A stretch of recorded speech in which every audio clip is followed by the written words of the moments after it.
Everything so far was a read. DNS found the server, the load balancer picked one, the CDN served the images. But your tap was different. You tapped buy.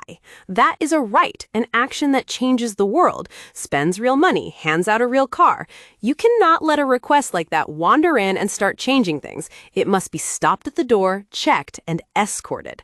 That doorman is the API gateway, and API means Application Programming Interface, the set of doors your services expose to the world.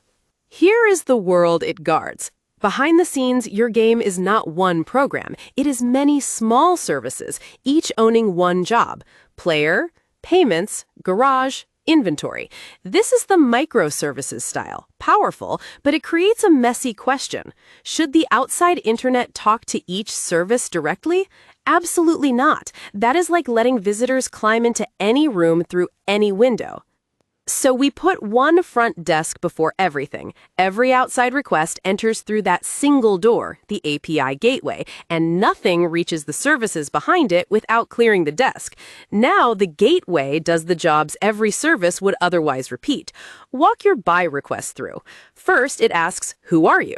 It checks your login token. This is authentication, proving you are really player 42 and not a stranger.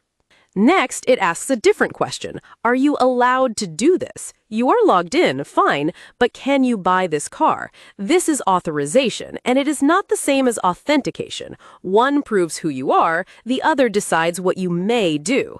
A logged-in player cannot automatically touch the admin controls. Only after both checks pass does the gateway route your request to one room, the payment service, and nowhere else. But there is one more guardian job, and it is big. Imagine a client goes rogue and fires 10,000 buy requests per second from a bug or an attack. Left alone, it could crush your payment service. So the gateway enforces a rate limit. Picture a bucket holding a fixed number of tokens.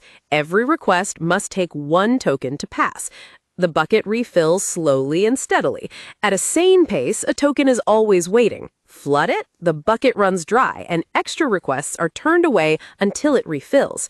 That is the token bucket, a bouncer that lets a steady stream in but stops a stampede. So, what the gateway gave us: your services no longer each worry about identity, permissions, and floods. They trust that anything reaching them already cleared the desk. One doorman handles authentication, authorization, routing, and rate limiting for everyone, and the services just do their real work. So here's the big picture. Your app is many small services, and the API gateway is the single guarded door in front of them. It authenticates who you are, authorizes what you may do, routes you to the right service, and rate limits floods before they do damage.